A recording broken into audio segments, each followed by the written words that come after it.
Bom, então vamos dar continuidade à leitura comentada do livro Ação, Tempo e Conhecimento. Dessa vez o capítulo 3 fala sobre a função empresarial. Sem mais delongas, roda a vinheta.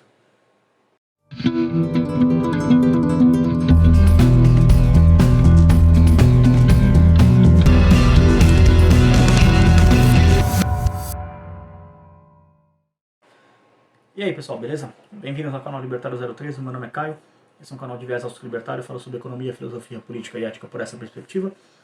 O vídeo de hoje é para abordar o capítulo 3 aí da leitura comentada do Ação, Tempo e Conhecimento.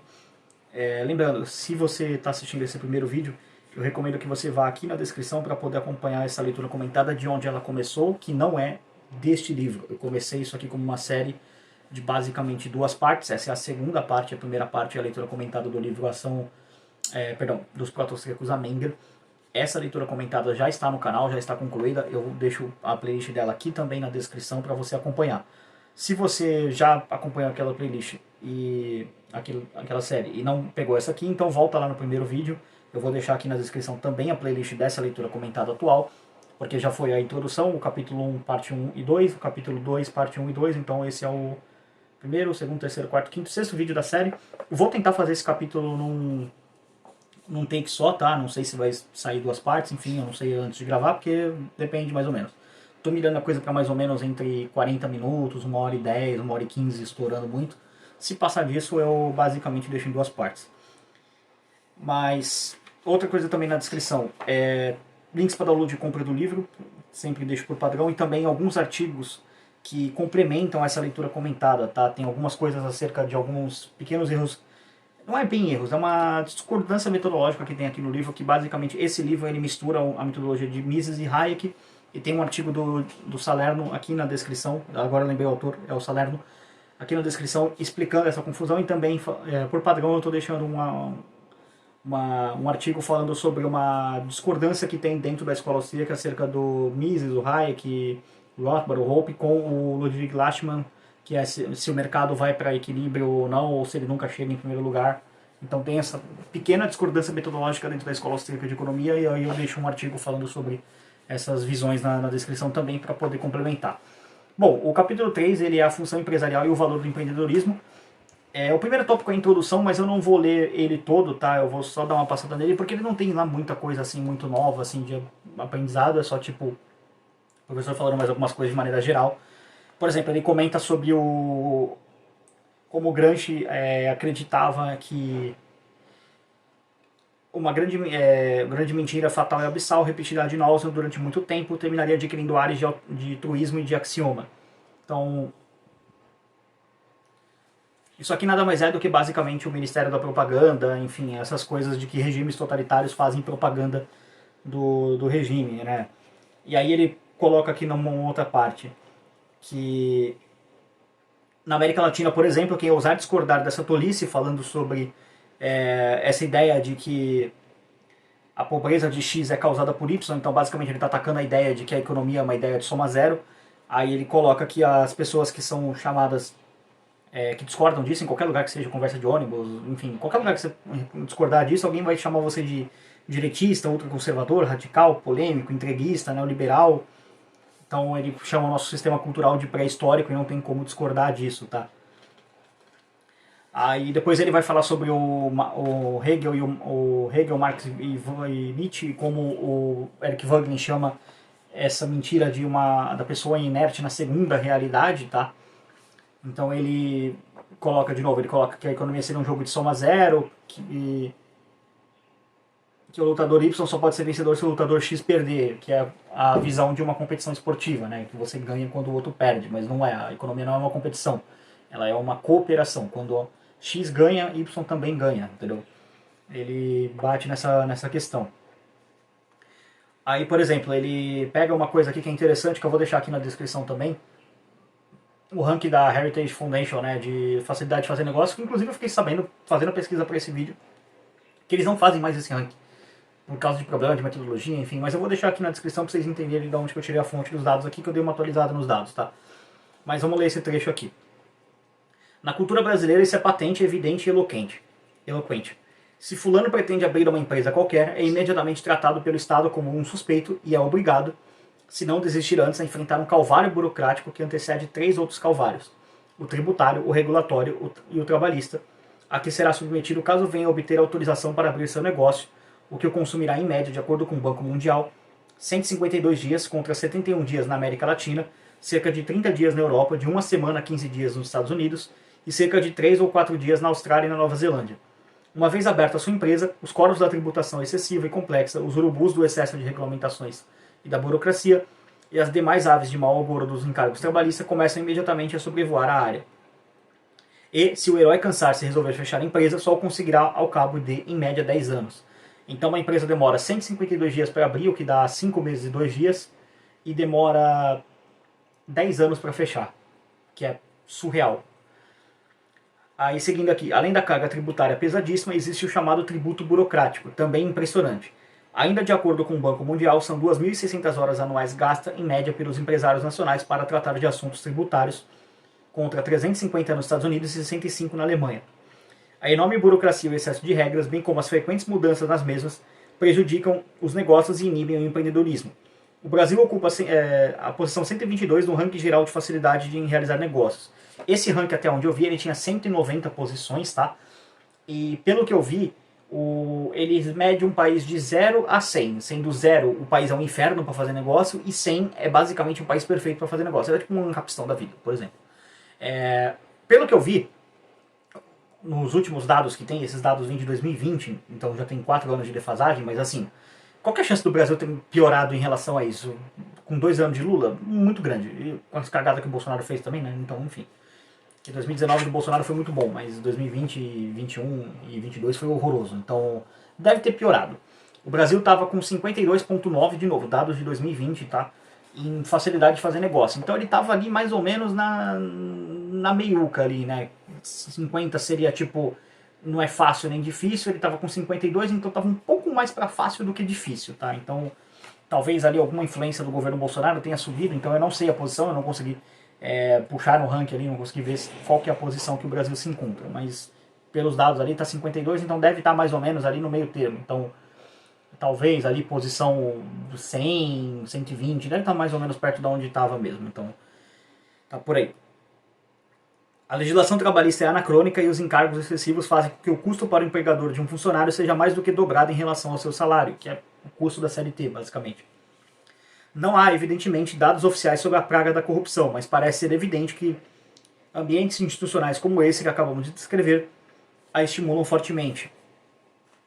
Aí, continuando aqui com outro trecho que é interessante. Precisamos ter em mente que vícios e virtudes são universais, fazem parte da própria condição humana e, portanto, são comuns a padrões e empregados, a ricos e pobres. Assim como há patrões e ricos e desonestos, exploradores e corruptos, também há empregados e pobres corruptos, exploradores e desonestos. A seguir, a falsa premissa de que vícios são atribuídos exclusivos de ricos e patrões e de que todos os funcionários e pobres beiram a santidade, teríamos que defender práticas adotadas por déspotas como Mao, Pol Pot e Fidel, que desapropriaram todas as propriedades, mataram muitos de seus legítimos donos e forçaram o restante a trabalhar em campos de regime de trabalho forçado. Então ele estava descrevendo basicamente a escravidão, que é a aplicação do regime socialista pleno, né? O que a gente vive hoje é um socialismo transitório, ainda não estamos no socialismo pleno. O resultado, em todos esses casos e em outros semelhantes, foi uma generalização da pobreza. Então eu passei rápido aqui pelo tópico da introdução, porque é muita coisa que não é tão interessante, né? Aqui, de fato, mesmo o capítulo começa, que é o tópico 2, que é a função empresarial. Então aqui eu já vou fazer a leitura mais comentada mesmo, não só passando por cima. O conceito austríaco de função empresarial está intimamente relacionado ao de ação humana, definida genericamente como qualquer comportamento deliberado com vistas a atingir determinados fins que, segundo acredita o agente, irão aumentar a sua satisfação. Cada agente atribui a um determinado fim uma apreciação subjetiva de caráter psicológico que se denomina de valor. E os meios são simplesmente aquele conjunto de atos que o agente considera mais adequados para alcançar seus fins, enquanto a utilidade consiste na apreciação, também subjetiva, de que o ator atribuiu aos meios, tendo em vista o valor dos fins que, segundo ele, os meios escolhidos permitirão atingir. Sendo assim, valor e utilidade são como duas faces de uma moeda, uma vez que o valor subjetivo que o agente atribui aos fins desejados é projetado, pelo conceito de utilidade, aos meios que acredita serem adequados para tal. Então, o que isso quer dizer? Vamos dar um exemplo aqui muito simples. Eu quero comprar pão. qual que é o meio que eu vou usar para comprar pão? Eu vou usar dinheiro, mas aí para ter dinheiro eu preciso fazer alguma coisa antes. Eu aqui no caso estou gravando meus vídeos, né? Fazendo vídeos aí para você, mas sei lá, digamos que eu não seja youtuber, eu seja, sei lá, um trabalhador de entrega. Eu entregue coisas para as pessoas, trabalho aí com Uber, com Mercado Livre, alguma coisa assim. Então para eu ter dinheiro eu preciso usar o meu meio, carro, para poder entregar bens para as pessoas. Aí eu recebo isso e eu vou na padaria, recebo dinheiro, né, pela entrega e compro o pão. Então isso é uma ação, é você fazer alguma coisa para sair de um estado de menor satisfação para de maior satisfação. Ah, mas por que eu estou comprando pão especificadamente? Sei lá, eu não poderia comprar, um exemplo, miojo? Eu poderia, pelo valor sim, poderia também, mas eu prefiro pão porque eu valoro mais o pão do que miojo, sei lá. Poderia comprar, outro exemplo, eu poderia ir no açougue e comprar linguiça de frango ou linguiça de porco. Eu prefiro comprar linguiça de porco porque, sei lá, eu acho mais gostosa, eu prefiro ela. Ou às vezes está mais barato, de repente pode ser uma questão de preço também. Por vários motivos, indivíduos tomam decisões. Mas é sempre importante entender que eles saem partindo de uma ideia de que eles vão usar aqueles meios que eles acreditam serem os melhores. Pode ser que não sejam, tá? Alguém pode chegar e provar essa pessoa como errada, mas naquele momento que ela agiu daquela forma, ela acreditou que aqueles meios eram os melhores, tá? Mas vamos lá. Como os meios sempre são escassos face aos fins, os agentes tendem a buscar primeiro os fins que mais atribuem valor e apenas posteriormente os demais, que são relativamente menos importantes. Em outras palavras, o agente valoriza cada meio existente que possa ser usado para alcançar diversas ações de acordo com a utilidade marginal de cada um e, evidentemente, escolherá em primeiro lugar aqueles a que atribui subjetivamente utilidade marginal maior. Além disso, como a ação sempre acontece no tempo e o tempo é também escasso, em igualdade de circunstâncias, o agente sempre atribuirá valores maiores para fins mais imediatos, ou seja, prevalece a preferência intertemporal nas suas escolhas. A função empresarial, definida mais precisamente, nada mais é do que aquele atributo individual de perceber as possibilidades de lucros ou ganhos eventualmente existentes. Ora, como ele se constitui uma categoria de ação, esta pode ser encarada como um fenômeno empresarial, que põe em destaque as capacidades perceptiva, criativa e de coordenação de cada agente. Então, o que isso quer dizer? Que, basicamente, o empreendedor ele é uma pessoa que tem a capacidade de juntar fatores de produção para produzir alguma coisa. Por exemplo, um empreendedor que produz essa capinha de celular. Ele junta o plástico aqui, o forro aqui, que deve ser um tecido, alguma coisa. Aí aqui tem o trequinho para deixar o celular em pé, enfim. Mas ele junta tudo isso aqui e faz essa capinha de celular. Então ele consegue produzir isso e ele chega para as pessoas e fala: eis uma capinha de celular, você quer comprar? E as pessoas compram porque elas querem proteger seu celular de queda. Isso aqui protege bastante, tá? E elas não querem que seu celular quebre, então para elas é melhor elas pagarem 20, 30 reais numa capinha de celular do que elas pagarem, sei lá, 100 reais, 150 reais numa tela de celular, mais o valor do conserto. Então é melhor para elas, basicamente. Então o empreendedor ele consegue perceber essa necessidade das pessoas, ou seja, as pessoas precisam de capinha de celular, então eu vou produzir capinha de celular. Ou sei lá, aqui por exemplo eu estou gravando com o meu microfone aqui, né? Dá para mostrar aqui o fiozinho para vocês. Então, sei lá, alguém precisa de microfone para poder fazer uma gravação, então eu vou fazer microfones. Ou uma outra pessoa, sei lá, eu vou produzir esse livro aqui porque as pessoas querem ler esse livro. Então, tudo isso é basicamente um empreendedor. Alguém decidiu tomar essa decisão de maneira proposital e chegou esse livro, chegou esse anel de iluminação, que vocês não estão vendo, mas está aqui no bastidor, o boneco que eu estou usando, enfim, tudo é decisão de um empreendedor e chegou até mim em algum momento. Mas vamos lá. Como em qualquer ação humana, a ação empresarial se processa em ambiente de surpresa e incerteza genuína e requer criatividade, uma vez que o futuro é sempre incerto e está sempre aberto ao desenvolvimento do potencial criativo dos agentes. Outra característica da ação empresarial é que, em se tratando de escolhas ao longo do tempo e sob condições de incerteza, há sempre outras ações a que se deve renunciar. O valor objetivo dessas ações a que se renuncia é denominado de custo. Logicamente, os agentes agem porque acreditam subjetivamente que os fins escolhidos possuem um valor maior ao dos custos decorrentes da escolha por determinada ação e a diferença constitui o lucro, que é o elemento motivador da ação. Se as ações não acarretassem custos, os valores subjetivos dos fins coincidiriam com o lucro. Para os economistas da escola austríaca, toda ação embute um componente empresarial puro e criativo em sua essência, que não requer qualquer custo e que é exatamente o que permite aproximar o conceito de ação do conceito de função empresarial. Então, pegando aqui essa parte, voltando um pouquinho. os fins escolhidos possuem um valor maior aos dos custos decorrentes da escolha. Digamos que, sei lá, vamos voltar lá pro exemplo lá que eu dei, que eu fui no açougue e comprei linguiça de porco ao invés de linguiça de frango. Ah, mas a linguiça de porco estava mais cara, sei lá, R$ 5, por exemplo, diferença. Ou vai, um preço menor, estava R$ 2 de diferença. Ah, é um valor pouco e eu prefiro muito mais a linguiça de porco, sei lá, acho mais gostosa, então comprei aquela e não a outra. Então, quer dizer que eu valoro mais, ou seja, dou mais valor para esse bem do que esse outro bem. Então, me custou R$ 2 a mais, mas o lucro que eu tive, a sensação de comer alguma coisa que eu gosto mais do que uma coisa que eu gosto menos, compensa esse valor. Então, é sempre nessa forma. Aí a questão do lucro, nesse caso, você pode falar assim, ah, mas você saiu perdendo dinheiro nessa questão, porque você poderia ter economizado R$ 2. Sim, mas aí o lucro ele não é uma questão monetária, ele é muito mais uma questão de uma sensação psicológica. Lógico que contabilmente o lucro não é psicológico. Né? Não tem como você olhar para um balancete assim que você está olhando e falar, nossa, a empresa deu 150 mil de prejuízo, mas aqui na minha cabeça eu sinto que ela deu 300 mil de lucro. Não, isso não existe, mas assim, em outros aspectos da ação, essa questão é mais psicológica de você sentir que determinada ação foi melhor para você ter escolhido uma determinada coisa do que uma outra coisa. Geralmente para comida isso se aplica melhor, é um conceito mais objetivo, vamos dizer assim, mais subjetivo, né, na verdade. Mas vamos lá.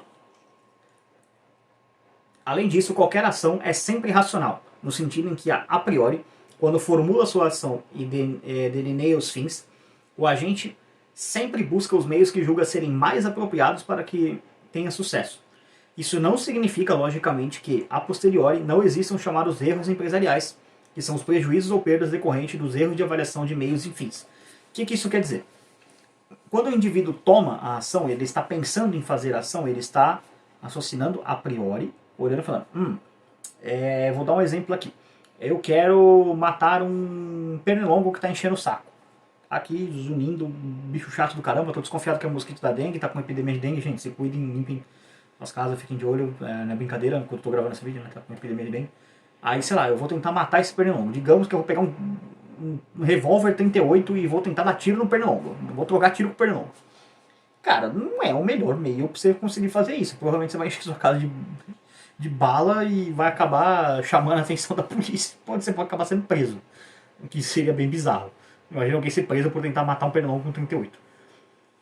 Então, a posteriori, quando você estiver lá na cela da cadeia, lá pensando, fala, puta, não foi uma boa ideia, né, mano?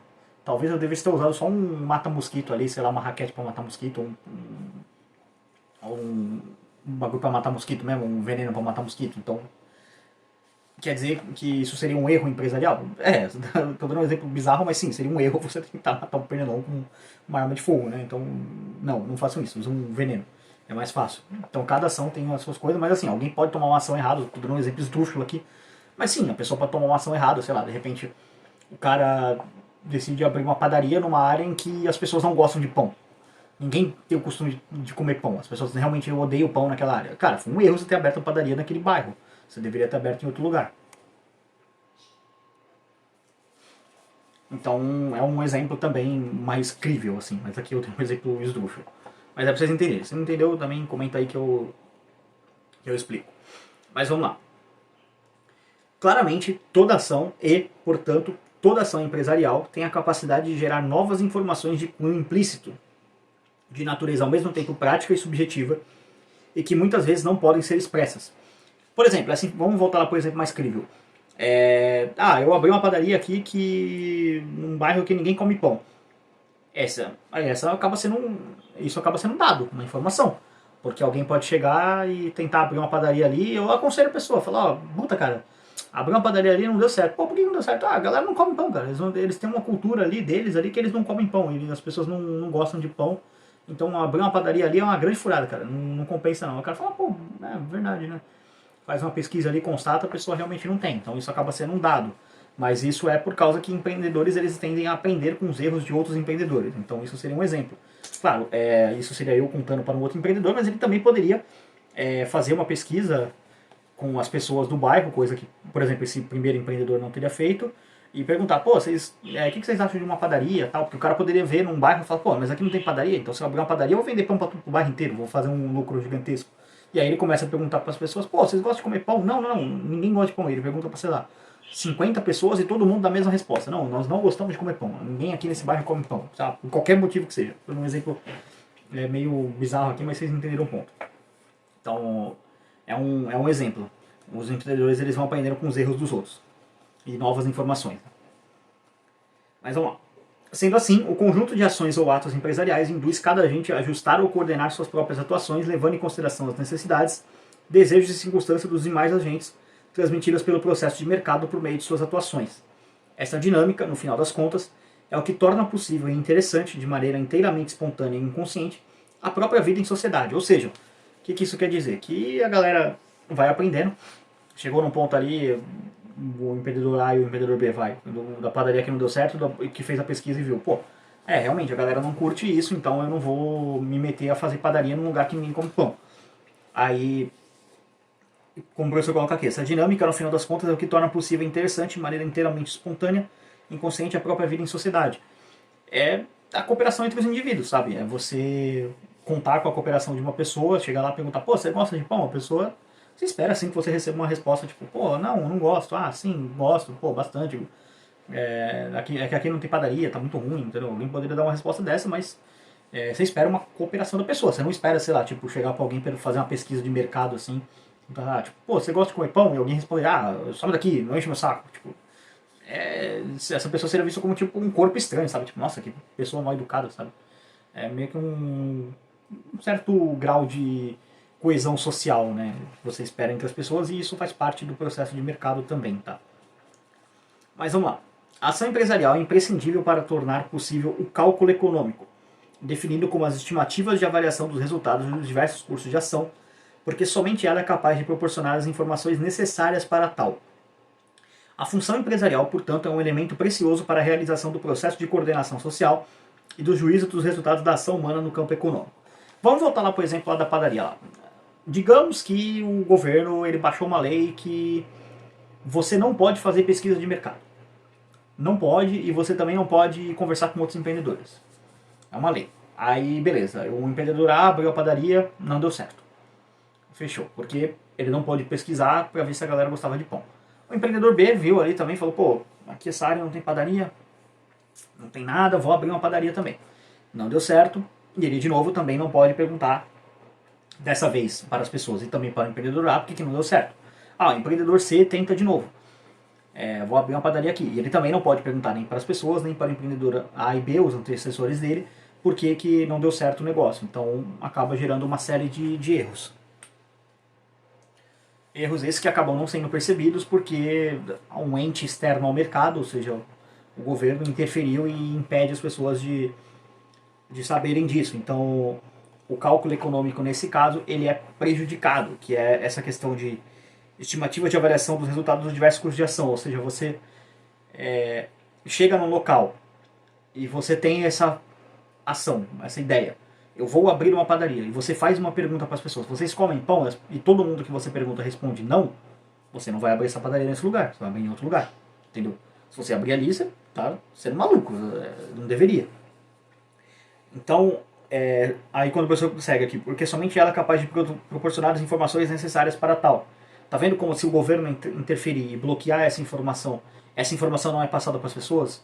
É impedido esse processo de aprendizado com os erros de outros empreendedores, é impedido esse processo de passagem de informação através do mercado, do mecanismo de preço, essas coisas. Então vamos lá, seguindo aqui. Uma sociedade que abre mão da função empresarial está condenada à ausência de coordenação social e de cálculo econômico e, portanto, está abrindo as portas para a coerção institucional. Que o professor adianta aqui o ponto que eu coloco mais à frente, o ponto que eu já coloquei, mas é basicamente um governo colocar uma lei maluca lá falando que ninguém pode fazer pesquisa, nem pode perguntar para outro empreendedor por que o empreendimento dele não deu certo. Mas vamos lá. Sem mercados livres e liberdade para agir, não pode haver ação empresarial. Sem esta, não há como se falar em preços de mercado. E sem estes é impossível existir coordenação e cálculo econômico. Foi exatamente o que aconteceu com as sociedades que optaram pelo socialismo e ainda acontece naquelas que, por incrível que pareça, ainda seguem essa opção. Coerção e eficiência econômica, no sentido de coordenação e cálculo econômico, são termos mutuamente excludentes. A teoria austríaca da função empresarial pode ser exposta a partir de uma síntese dos trabalhos de Israel Kirzner, especialmente sua trilogia Competição em Empreendedorismo, Percepção, Oportunidade e Lucro, e Descoberta e o Processo de Capital, publicada pela Universidade University of Chicago Press, respectivamente em 73, 79 e 85, bem como nas publicações subsequentes Descoberta, Capitalismo e Distribuição Social, distributive social, acho que é distribuição mesmo seria, enfim, palavra que no inglês eu não conheço. Basil Blackwell, 1989, e o Significado do Processo de Mercado, ensaio sobre o desenvolvimento da moderna economia austríaca, que é de 1991 esse livro.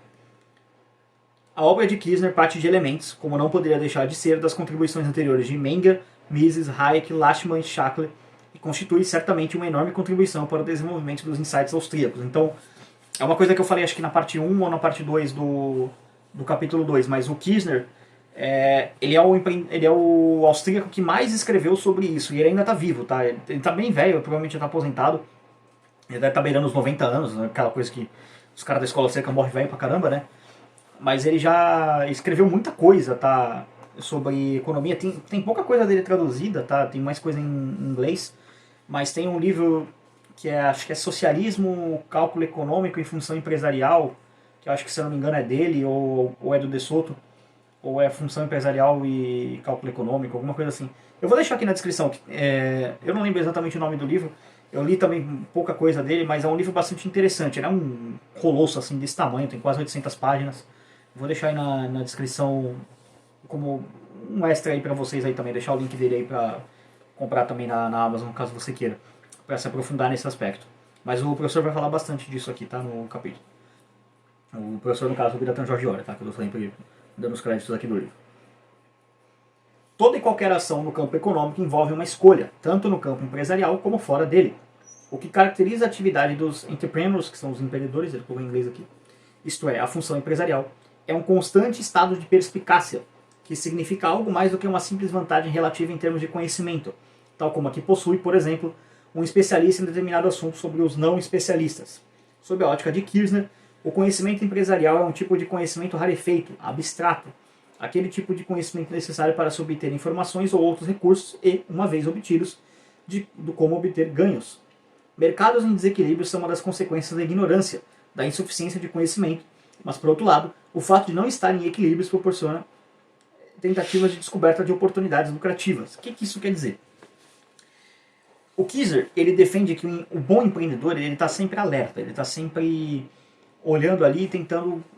Tá, na onde... Ele está tipo assim, como se ele estivesse farejando o lucro. Na onde que está o lucro aqui? Na onde que tem uma chance? Aí, digamos... Vamos pegar um exemplo aqui para poder usar o Kirzner, voltando para o nosso exemplo lá das padarias A e B que não deram certo. Digamos que, sei lá, se passou uns 3 anos e a população daquele bairro ali renovou bastante. Então, tipo, muita gente mudou e você tem novos moradores, ou de repente o bairro expandiu um pouco ali, construiu um prédio, e você vai lá fazer uma pesquisa de mercado. Você nota, fala, pô, não tem padaria nesse bairro. Por quê? Que acha que não tem padaria? Vai lá e faz uma pesquisa. E as outras duas ali deram que era 0% da população interessada em comprar pão. Mas aí você vai ver que agora tem, sei lá, 30% da população falando, pô, realmente, né, cara, tá faltando uma padaria nesse bairro aqui, pô, poderia ter uma padaria aí, ó. Tá aí você conversa com alguém, até a pessoa fala, pô, tá aí seria um bom negócio, abrir uma padaria. E daqui a pouco você vai lá e abre uma padaria. Agora que você tinha 0% de clientes, de, sei lá, digamos, vou dar um exemplo aqui, de 10 mil moradores no bairro, 0% queria comprar pão. Agora, sei lá, você tem 20 mil e 30% deles estão interessados. Então você tem um público ali de 6 mil pessoas que se interessam pelo seu negócio. Né? Seriam pessoas que poderiam comprar pão. Né? Então nota que mudou as circunstâncias e o bom empreendedor ele tem que estar alerta para esse tipo de coisa. Porque senão, se ele não se ligar nisso, alguém pode se ligar antes disso, nisso antes dele e capturar essa oportunidade de lucro para ele. O cara vai basicamente virar praticamente um monopólio, entre aspas, né? Entre muitas aspas aqui, porque não é um monopólio, porque não tem uma lei falando só pode ter essa padaria nesse bairro.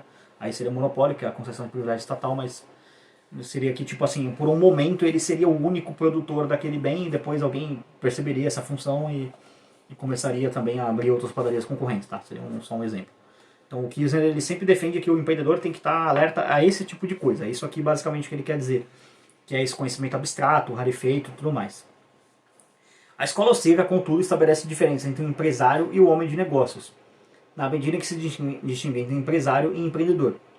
Nesse sentido, diversas categorias de pessoas podem ser consideradas como empresários, desde que estejam sempre agindo mediante escolhas, sejam as pessoas sindicalistas, diretores de empresas estatais, herdeiros de empresas que passam o seu tempo sem trabalhar ou envolvidos em atividades empresariais políticas. Sob o ponto de vista austríaco, o que caracteriza a escolha empresarial é o subjetivismo, isto é, o fato de que as escolhas são feitas, antes de mais nada, da imaginação. Se o empresário apenas reagisse a fatos objetivos, então ele não seria mais do que mero otimizador de funções matemáticas de lucro que sempre reage a fatos objetivos. Na realidade, ele é mais do que isso, porque diferentes empresários reagem de maneiras diferentes quando colocados diante do mesmo fato objetivo. Cada indivíduo possui o que Shackle denominou de orientação própria, isso é, um esquema particular e subjetivo para explorar o cenário econômico, tal como esse se lhe apresenta em determinado momento. O empreendedor é aquele indivíduo que percebe que uma determinada ideia poderá lhe proporcionar ganhos e se empenha para desenvolvê-la na prática. O fato de esse indivíduo ser ou não um empresário, no sentido de ser diretor ou dono de uma empresa, no momento em que nasce sua boa ideia, não é, portanto, relevante para que possamos defini-lo como empreendedor. Então, pegando aqui, por exemplo, o meu próprio canal como exemplo, eu posso dizer que eu sou as duas coisas, um empresário e um empreendedor. Empresário no sentido que eu administro o canal, e eu também sou um empreendedor porque eu continuo alimentando o canal, colocando vídeos no canal, então eu continuo empreendendo no canal, tá? É uma forma para vocês entenderem. Um dos aspectos mais importantes do conceito de função empresarial de Kirchner é que o empresário é visto não apenas como a mola propulsora de uma economia de mercado, mas principalmente como um produto exclusivo da economia de mercado, conforme comentamos anteriormente. Em outras palavras, só podem existir empresários, no conceito utilizado pela escola austríaca, onde houver economia de mercado, uma vez que o processo de descoberta caracteriza os mercados livres e que os empresários são obrigados a saber as necessidades específicas dos consumidores, em que os empresários são obrigados a manter-se em permanente estado de sagacidade para que possam saber que necessidades específicas dos consumidores desejam ver atendidas. Não pode ser substituído pelo planejamento por computadores, por reuniões da sociedade civil, por câmaras setoriais ou por soluções políticas.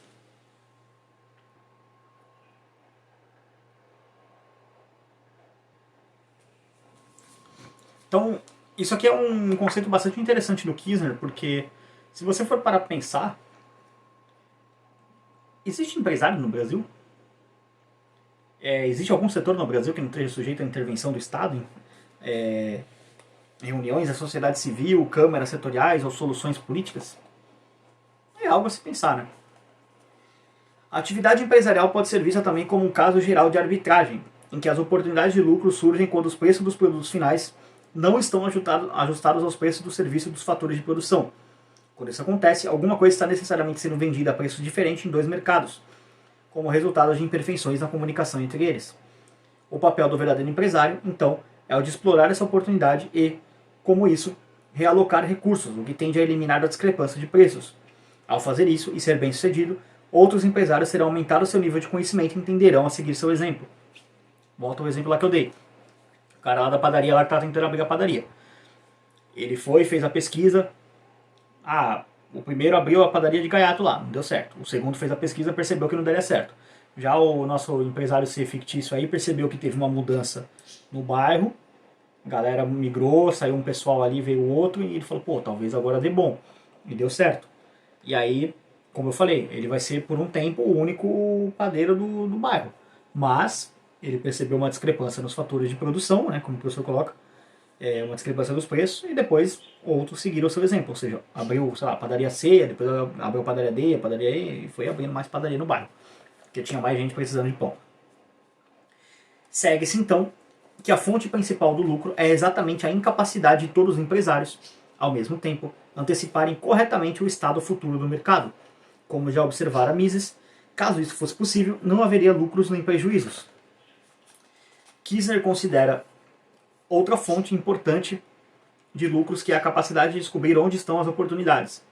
Portanto, a teoria austríaca descarta a visão convencional de que o lucro seria simplesmente a recompensa ganha pelo fator capital e um resíduo, já que não existe uma demanda por atividade empresarial nos moldes de uma demanda por capital. Por isso, não existe um preço para ela, como há um preço para o capital. É com esses argumentos que os austríacos encaram os lucros sob o ponto de vista ético.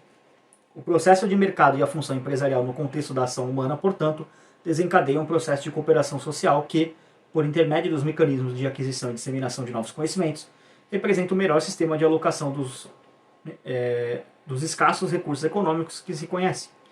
Tal sistema pode ser equiparado a um universo, onde há ininterruptamente as forças em expansão e forças em contração, sendo o conjunto de todas essas forças incontroláveis pelo homem.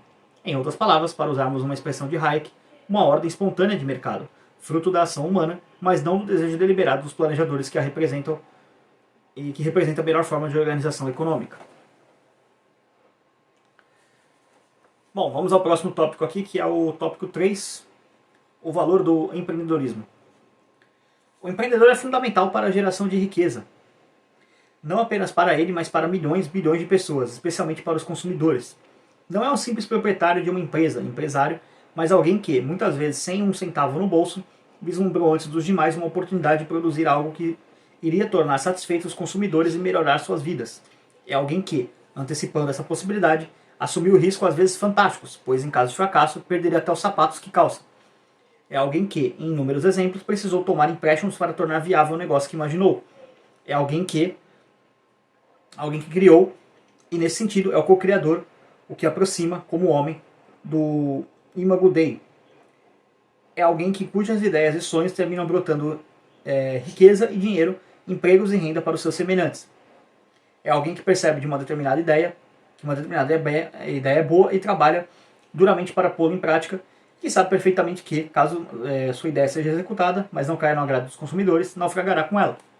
De certa forma, dá para colocar o meu canal no YouTube como isso aqui, é eu empreendendo aqui, colocando leitura comentada, colocando vários vídeos no canal.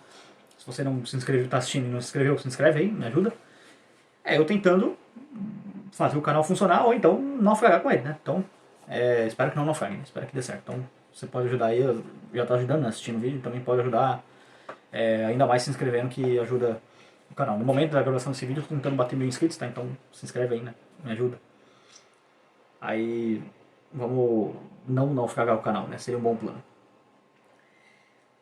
E aí, sobre essa questão que ele coloca, terminam brotando riqueza e dinheiro.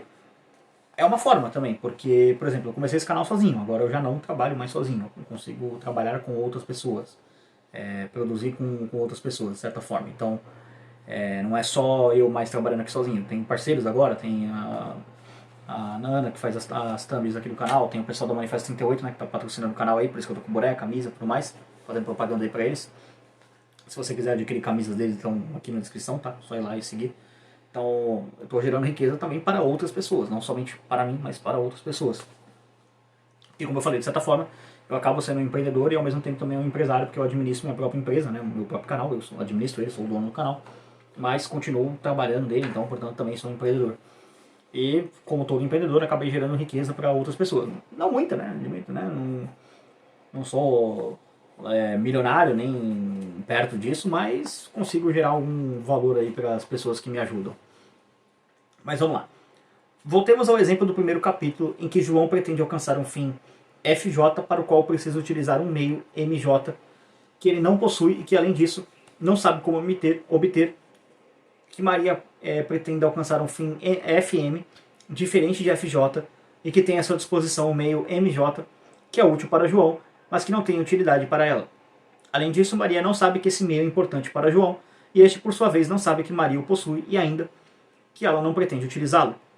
Suponhamos agora que o fim de João seja o de abrir uma oficina de mecânica de automóveis em uma determinada rua de um bairro, que o meio que necessita seja um terreno e que Maria tem herdado de uma tia um terreno baldio nessa mesma rua, que só lhe tem causado custo com as taxas e impostos escorchantes que o município lhe impõe. Maria e João não se conhecem, mas eis que surge José, que, conhecendo os desejos de ambos, percebe uma boa oportunidade de ganho se comprar o terreno de Maria por, digamos, 80 mil reais. Valor que ele possui em uma conta de poupança, e revendê-lo para João por um valor maior. Suponhamos que Maria venda o terreno para José por aquele valor e que José consiga revendê-lo para João por 100 mil reais. Admitimos, por fim, que João, de posse do terreno, abra sua oficina e com isso dê emprego para 5 pessoas que se encontravam desempregadas. Então, olha como só nessa transação aqui você já gerou valor para as pessoas. A Maria tinha um terreno que ela não queria, não servia para nada, e ela saiu com 80 mil reais no bolso. A informação que ela passou é: eu valorizo mais esses 80 mil reais do que esse terreno. Leve ele embora. Por sua vez, o terreno foi vendido por 100 mil reais. O que isso quer dizer? O outro indivíduo, né, no caso aqui, quem foi?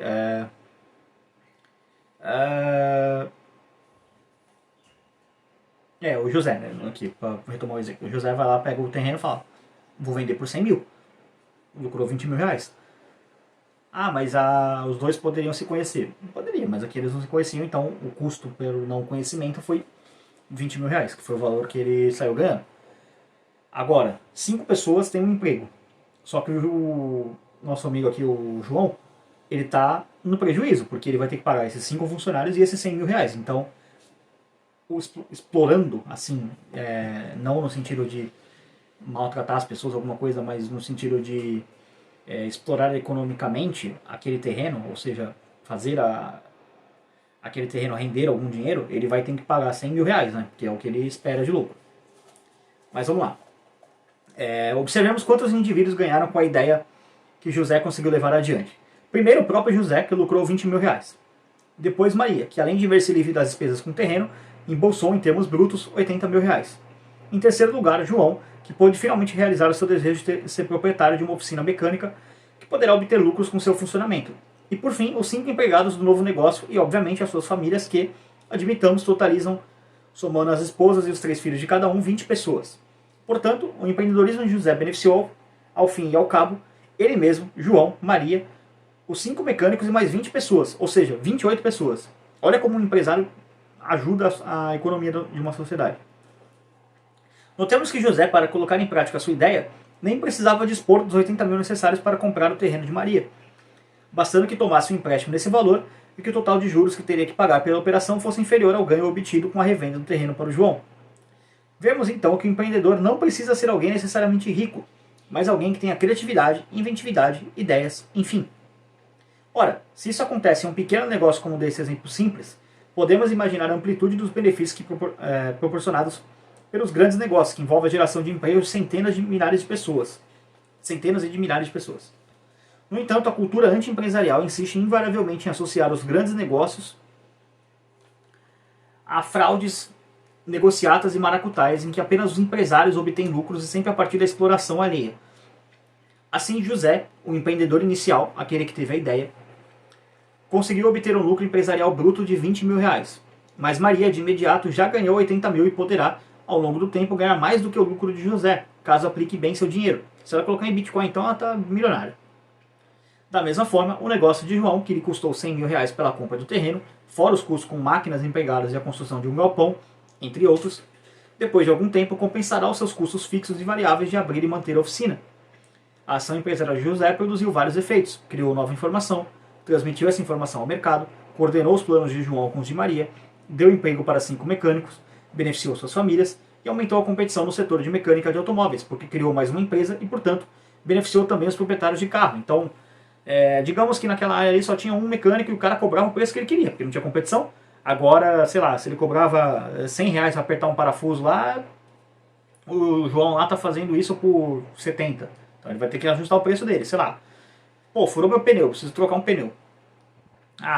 O João cobra 100 conto, o outro cara cobrava 200. Então, agora você tem uma competição, entendeu? Acaba basicamente ficando melhor para todo mundo. Vou tirar o boné aqui rapidinho para coçar a cabeça. Enfim, não vou cortar isso. E o cabelo tá uma bagunça, né? Vocês podem ver aí. Mas vamos lá. Ai do mundo se não existissem pessoas assim, com tal disposição para assumir riscos e, dessa forma, contribuírem para melhorar as condições de vida do mundo, não apenas em proveito próprio, mas beneficiando bilhões de outros indivíduos. Cristóvão Colombo, por exemplo, foi um autêntico empreendedor, em uma época em que os riscos de seus empreendimentos eram enormes, pois as naus eram semelhantes a cascas de nozes, e o capital necessário para seu empreendimento, bem como as suas fontes, era muito mais escasso do que em nossos dias, o que levou a buscar a ajuda da rainha Isabel de Castela, pois, se fosse depender de recursos próprios ou de empréstimos de bancos, não poderia realizar o seu negócio, que mudou o mundo. Irineu Evangelista de Souza, o Visconde de Mauá, Amador Aguiar, Akio Morita, Bill Gates e milhões de criadores anônimos de pequenos e grandes negócios parados pelo mundo são exemplos de empreendedores. O empreendedorismo brota do espírito criativo dos indivíduos, que os leva a assumir riscos para criar mais riqueza, que o faz depender, para que possa florescer, de 4 atributos: de um governo limitado, do respeito aos direitos de propriedade, de leis boas e estáveis e da economia de mercado. Aqui só vale uma ressalva, tá? 4 atributos. O governo limitado não é necessário para florescer uma empresa. Na verdade, o governo deveria ser nenhum, e aí floresceriam muito mais empresas. Com um governo limitado floresce mais empresas? Sim, floresce mais empresas. Com um governo nenhum, não tem nenhum motivo para acreditar que com 0 governo, sei lá, a curva que sempre, quanto menor o governo, maior a riqueza, sei lá, de repente aí não tem nenhum governo, a curva dá um mortal para trás e começa a virar a pobreza. Não, isso não tem nenhum motivo para se crer que isso vai acontecer. Então a tendência é que quando chegar numa sociedade libertária, né, se chegar, sou um pouquinho pessimista com isso às vezes, a tendência é que tenha muito mais negócio. Mas vamos lá.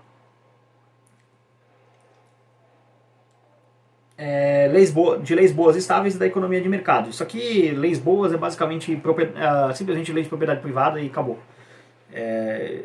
E da economia de mercado é consequência da propriedade privada. Isso aqui é uma consequência direta do outro.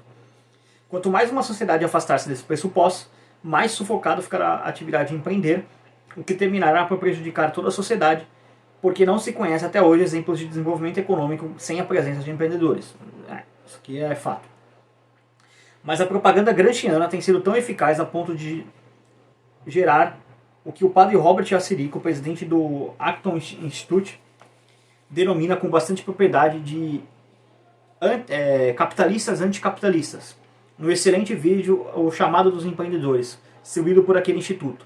Só que, na verdade, esses anticapitalistas capitalistas, eles seriam o que o Olavo de Carvalho define como os metacapitalistas, que ele define como sujeitos que enriqueceram num ambiente capitalista de livre mercado, só que agora que eles enriqueceram, eles advogam por políticas socialistas, políticas anticapitalistas, porque eles não querem ter competição. Então o Olavo dá esse nome de metacapitalista. Seria outra pessoa estudando o fenômeno, dando outro nome, mas eu prefiro muito mais o do Olavo, que acho que faz mais sentido, chamar de metacapitalistas.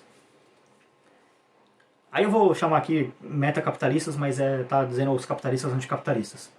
São, em geral, empresários que, a despeito de terem ajudado a criar riqueza para a sociedade mediante seus negócios bem-sucedidos, adotam simultaneamente causas antitéticas ao crescimento econômico, à livre empresa e às liberdades individuais, com a retórica de responsabilidade social das empresas, algo que, por si só, é de início um pleonasmo.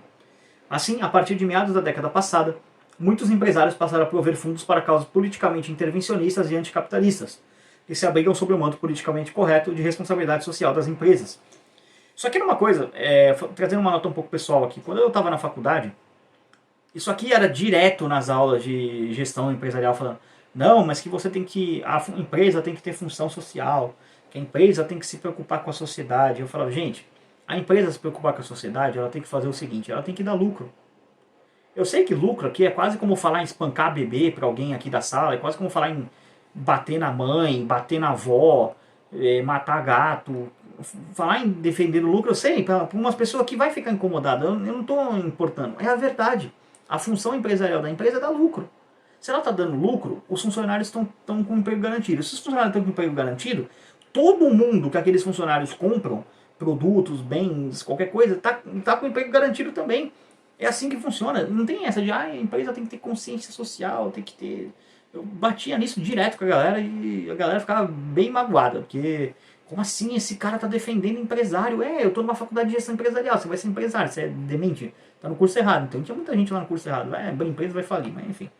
Então, tinha muitos desses metacapitalistas, entre aspas, lá, só que ao contrário dos metacapitalistas que já eram bilionários, eles só eram burros mesmo. Mas enfim, vamos lá. O que tem levado os homens de sucesso, cujos negócios beneficiaram não apenas a eles próprios, mas a muitos consumidores a abraçarem causas que entram em choque com tudo o que fizeram anteriormente, assumiram a pretensa culpa pelos males do mundo, para cujo progresso suas ações no passado foram decisivas, e enfim, viver simultaneamente as duas realidades a que se refere Wögling, só encontro 3 respostas para tamanha incoerência. A primeira é algo como uma nostalgia da juventude daquele idealismo típico dos anos 60, que definia compulsoriamente o lucro como um enorme pecado, quando, na realidade, nada tem de vicioso como a própria doutrina social da Igreja, especialmente nas encíclicas escritas por João Paulo II, afirma peremptoriamente em diversas passagens. Ora, se as pessoas encararam os próprios lucros como algo errado ou pecaminoso, é natural que sintam desconforto em relação a seus semelhantes, o que os leva a posar como protetora dos pobres. Mises, ainda nos anos de 1920, já observara tal comportamento doentio em empresários, intelectuais e artistas de sucesso. Isso aqui você vê muito isso. Você vê o cara, principalmente em artista, você vê o cara assim, o cara enriqueceu no livre mercado, e aí o cara fica advogando, Lula livre,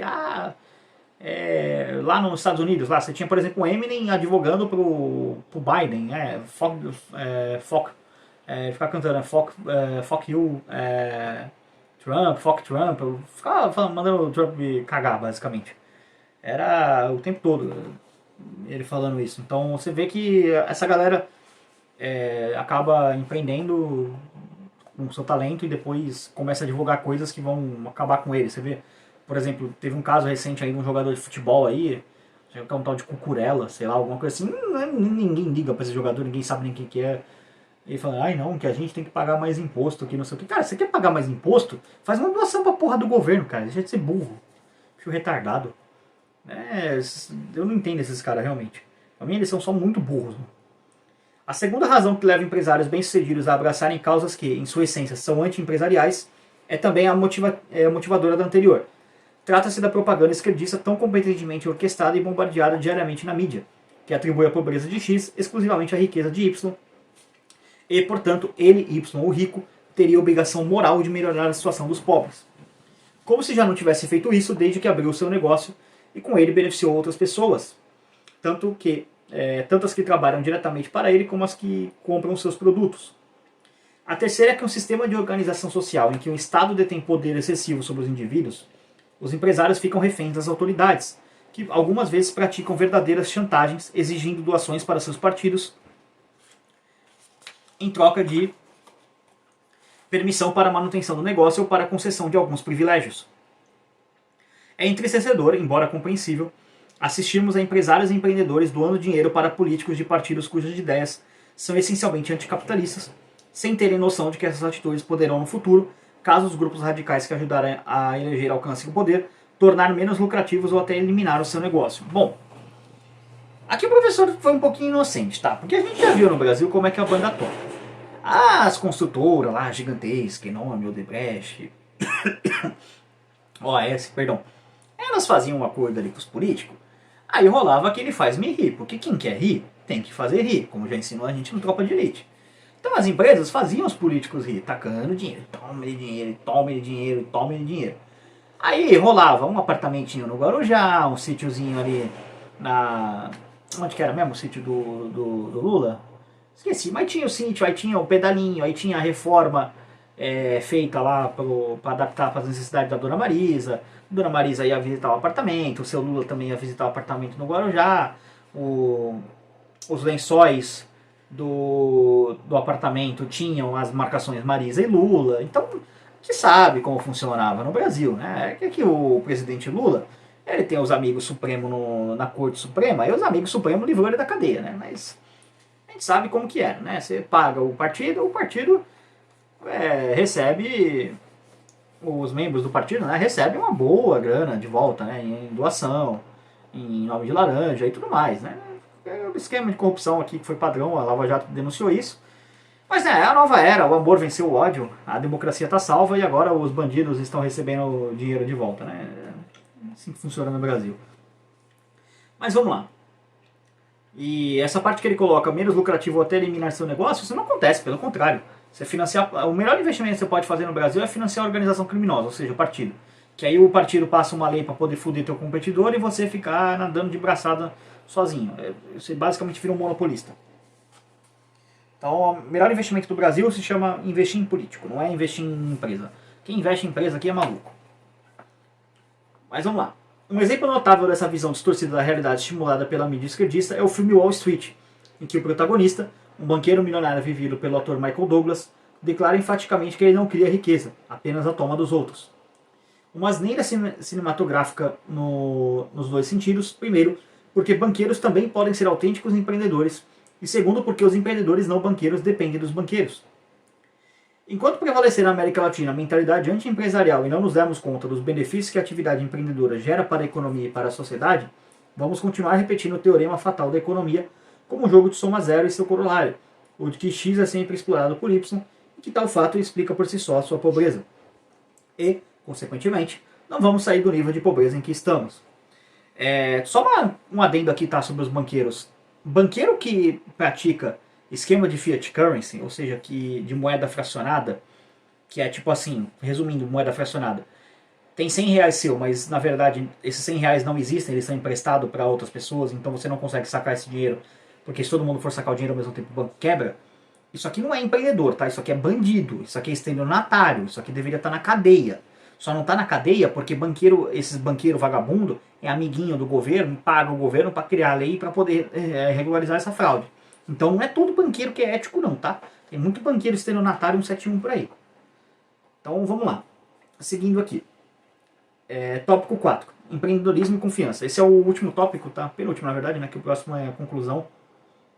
Aliás, é penúltimo tópico mesmo. O tópico 6, conclusões, é o último. Então já está acabando. A virtude da confiança é essencial em uma economia de livre mercado, em que muitos assumem riscos em seus empreendimentos. Sem confiança recíproca, a economia transforma-se em algo semelhante a um jogo não cooperativo. Em primeiro lugar, o empreendedor precisa confiar na própria economia de mercado, sabendo que, enquanto os resultados de suas ações não estiverem garantidos e os riscos forem elevados, podem esperar aparecer uma oportunidade justa de levar avante a sua ação planejada, recorrendo a investidores. Estes, por sua vez, precisam ter certeza de que existem proteções inarredáveis à propriedade privada e que terão a oportunidade de oferir retornos proporcionais ao risco que assumirem. Quando não existe confiança, a economia não caminha em frente. Imagina no Brasil. Por que a economia do Brasil não caminha em frente? Eu vou empreender aqui, sei lá, na área de... sei lá, do agro, por exemplo. Vou comprar gado para poder fazer carne. Aí o governo olha assim e fala: esse cara é um bandido, esse cara é um fascista, esse cara do agro é fascista, vamos taxar os caras do agro. O governo mete um imposto em você e esse negócio morreu. Basicamente isso, por isso que esse país não funciona. Só que esse capítulo 3 aqui é basicamente um grande manual do por que o Brasil não funciona. Se você conseguir olhar para isso e falar: aqui o empreendedor é tratado como bandido, né? Por isso que o Brasil não funciona. Além disso, essas questões fundamentais conduzem a uma pergunta importante. Podemos confiar nas ações do governo e na contenção de seu poder? Não, nunca, jamais. Será que podemos confiar no governo para proteger a propriedade privada?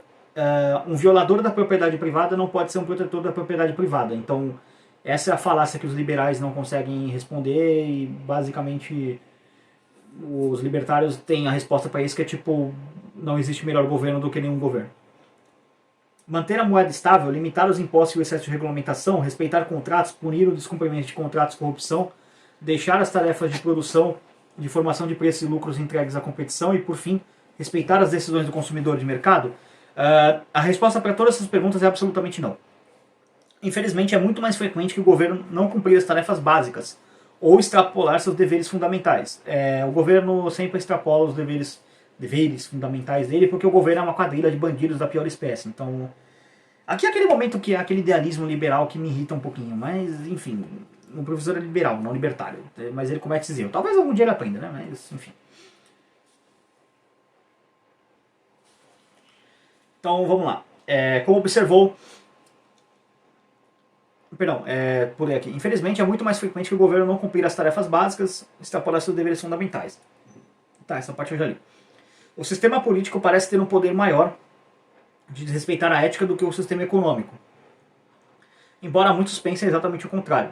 Como observou Raymond J. Caton, as débeis proteções aos direitos de propriedade ou a usurpação governamental da propriedade privada, a inflação exagerada, os níveis destrutivos de impostos, de regulamentação, o crime desenfreado, os controles de preço e todas as violações de confiança cometidas pelo governo minam a economia de mercado.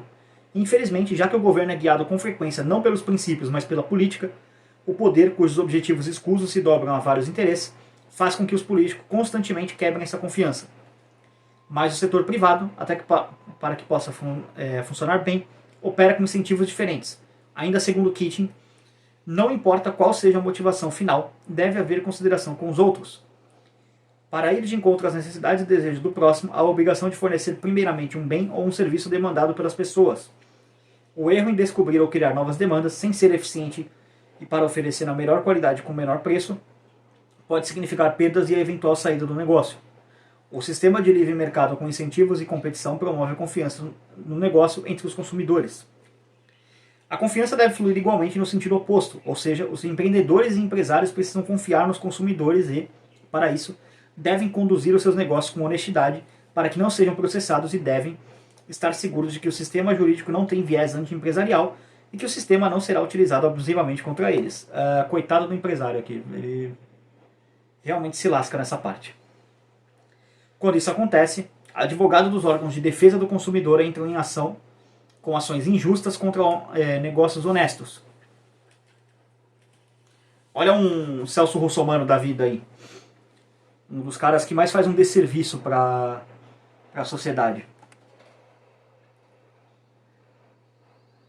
Quando isso acontece,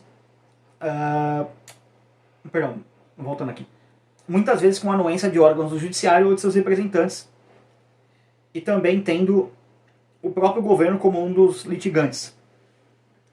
Evidentemente, isso quebra a confiança de que empresas que trabalham honestamente devem ter em relação aos consumidores e tendem a torná-las mais defensivas, ou seja, a retrair as ações empresariais empreendedoras.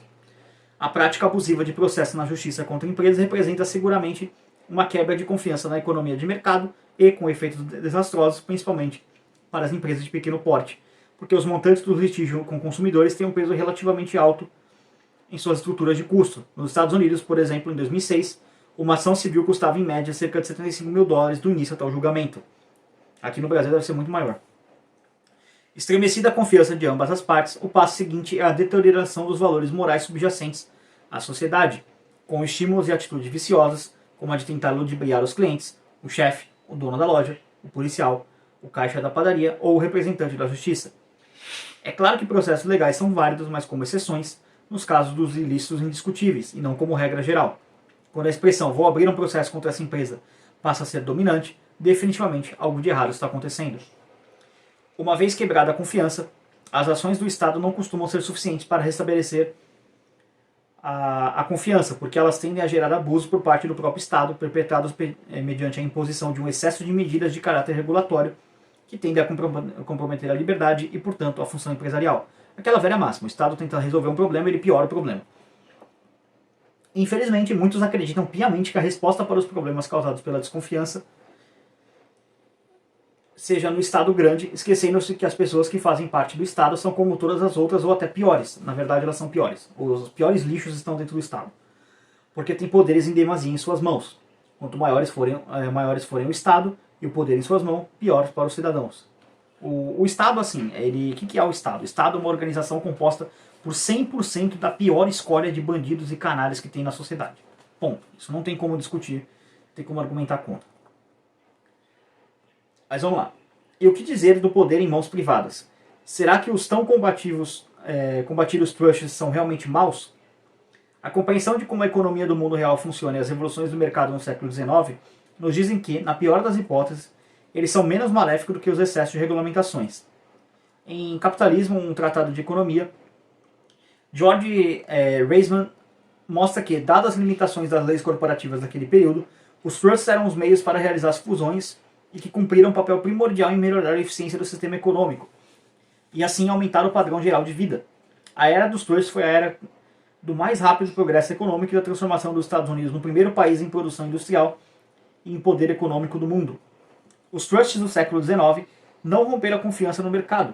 Ao contrário, eram exemplos até certo ponto fantásticos de empreendedores que serviam mais do que satisfatoriamente aos consumidores, cumprindo o voto de confiança que se deram aos empreendedores. Os trusts, para quem não sabe, eram basicamente fusões entre empresas, tá? Tipo, vamos voltar lá, por exemplo, lá das padarias lá do bairro lá que não tinha pão. Então você pega a padaria C, D, E e F agora, tem 4 padarias.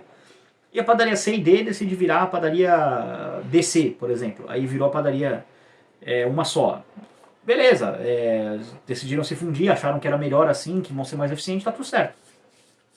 O consumidor não sai prejudicado nessa questão. Então isso é um exemplo de trust, tá? Mas vamos lá, 5. A imitação e a inovação como aprendizado. Esse é o penúltimo tópico, o próximo é o 6. Os seres humanos possuem duas habilidades cognitivas complementares.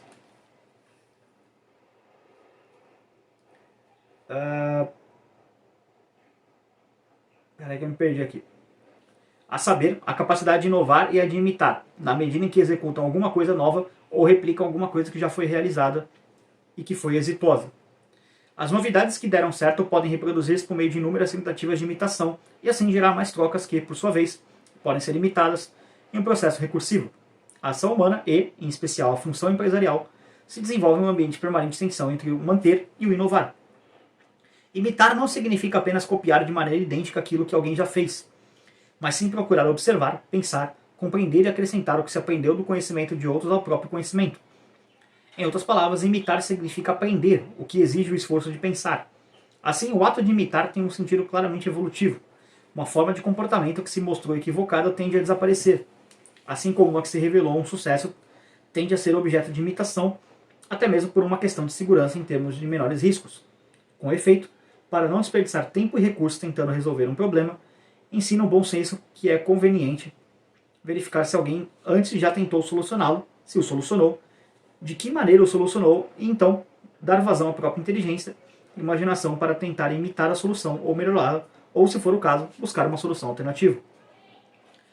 A inovação, por sua vez, não surge do nada, porque requer novas combinações de elementos já existentes para produzir alguma coisa que seja novidade e que seja bem aceita.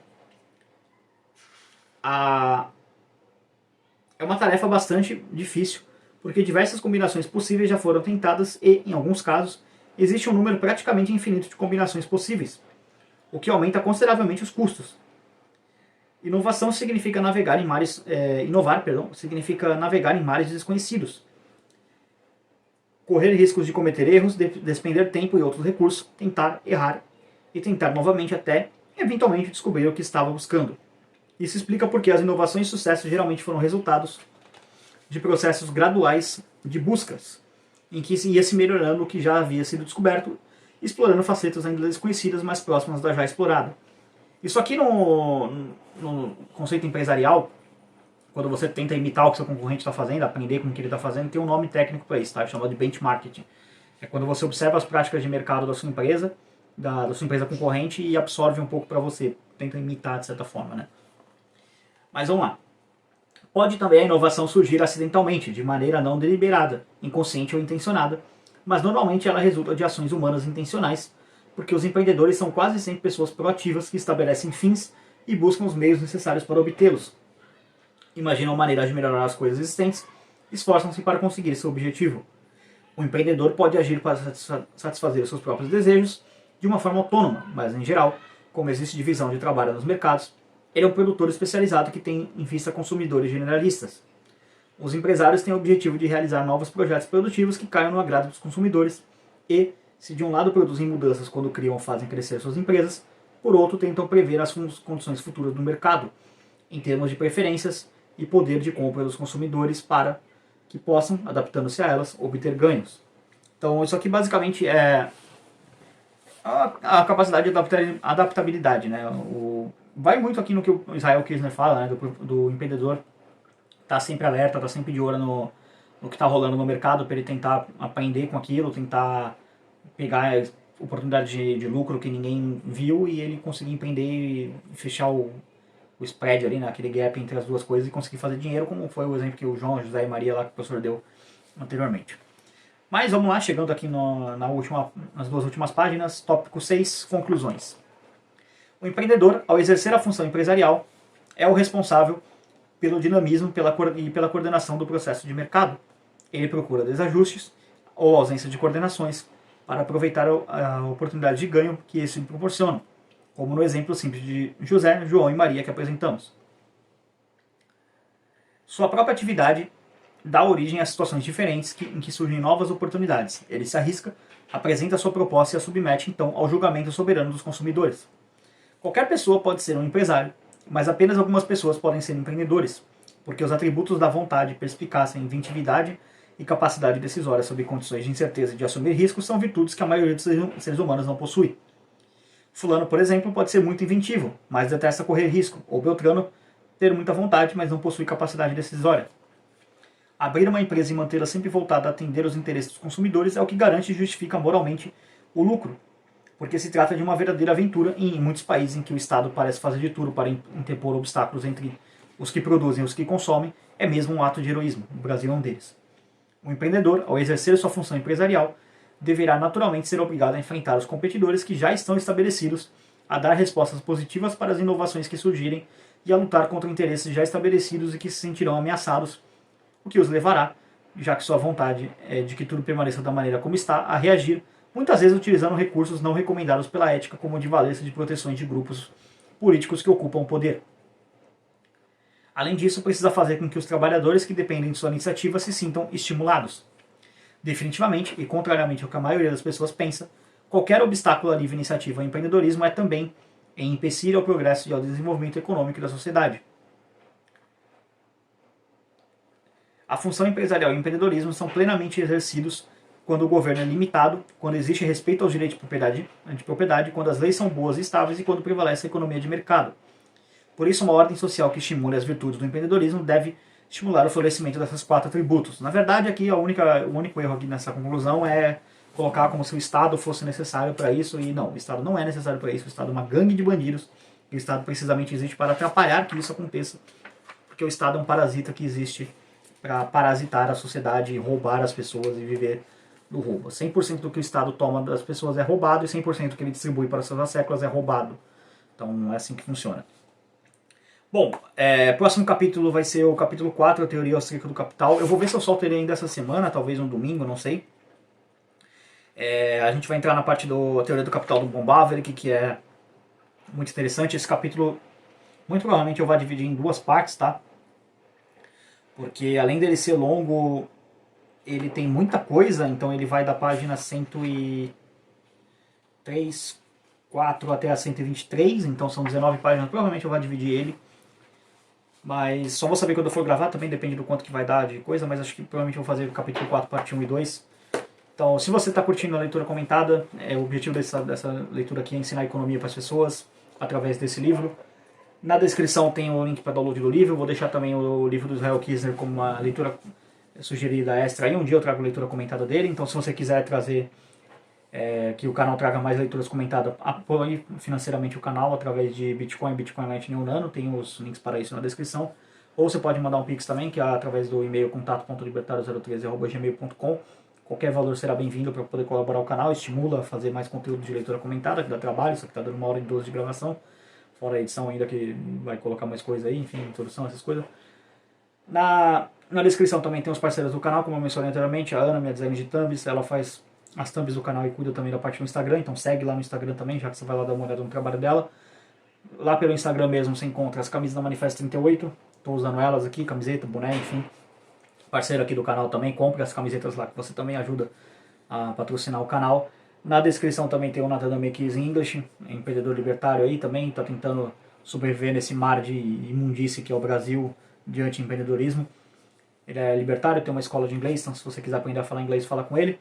Mas, se você for inscrito aqui no canal, você tem uma condição especial, então manda uma mensagem para ele, manda um print lá dizendo que você é inscrito no canal, falando, sou inscrito no Libertário 013 lá e me indicou, se matriculou lá que você recebe um descontinho lá. E é isso. Agradeço a todo mundo que está assistindo, deixa seus comentários, dúvidas, sugestões, críticas, enfim, qualquer coisa, o espaço dos comentários está aberto. Por esse vídeo é isso. Tchau, tchau.